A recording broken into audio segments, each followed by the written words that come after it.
Hello बच्चों, ये JEE main 2023 का क्वेश्चन है। 30 जनवरी शिफ्ट 2 का क्वेश्चन है ये।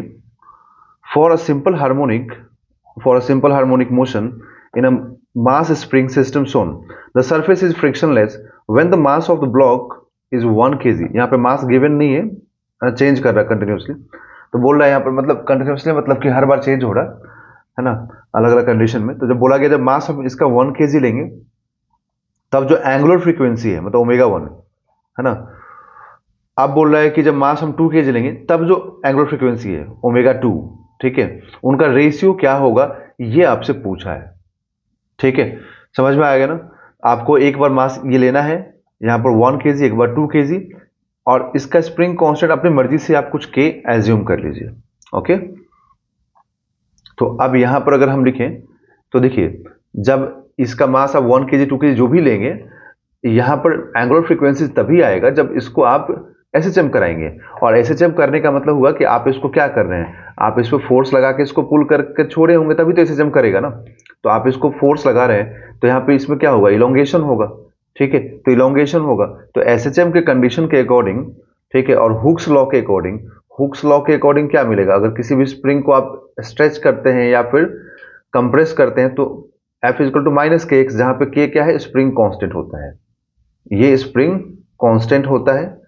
ठीक है, और x होता है इलोंगेशन या कंप्रेशन। ठीक है, माइनस नेगेटिव साइन किसको रिप्रेजेंट करता है कि जो हम फोर्स अप्लाई कर रहे हैं, ठीक है, उसके मतलब जैसे मैंने इधर फोर्स अप्लाई किया उसके अपोजिट में स्प्रिंग फोर्स काम करेगा।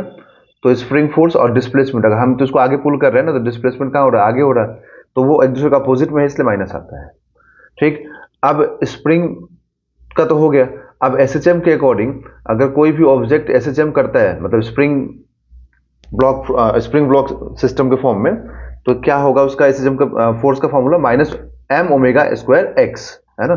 तो इन दोनों इक्वेशन को अगर हम आपस में इक्वेट कर दें, क्योंकि ये भी एसएचएम को रिप्रेजेंट कर रहा है, ये भी एसएचएम को रिप्रेजेंट कर रहा है ना, दोनों इक्वेशन। तो अगर दोनों इक्वेशन को हम इक्वेट करें तो यहां से देखिए एक ओमेगा के साथ क्या रिलेशन आएगा ये आपको यहां से मालूम हो जाएगा।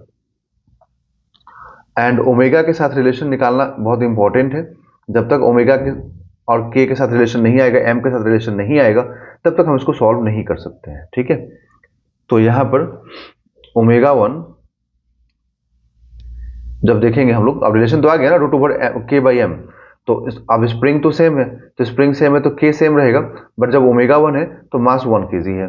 ठीक है, जब ओमेगा 2 है तो मास कितना है, मास 2 kg है। ठीक है, तो अब अगर हम इन दोनों का रेशियो लें ओमेगा 1 अपॉन ओमेगा 2 का, तो ओमेगा 1 अपॉन ओमेगा 2 का रेशियो लेंगे तो ये k by 1 upon root over k by 2। तो k से k कैंसिल, तो क्या आएगा, रूट ओवर 2 बाई 1। तो यहां से हम लोग के पास ये जो ओमेगा 1 और ओमेगा 2 मतलब जो एंगुलर फ्रीक्वेंसीज का जो रेशियो आया वो √2:1 आया। तो √2:1 दैट इज √2। तो ऑप्शन नंबर 1 यहाँ जो होगा करेक्ट होगा बच्चों। ओके, तो आई होप आपको समझ में आ गया होगा। कोई डाउट हो तो जरूर कमेंट बॉक्स में कमेंट करें और वीडियोस को लाइक कीजिए, चैनल को सब्सक्राइब कीजिए। थैंक यू बच्चों, थैंक यू।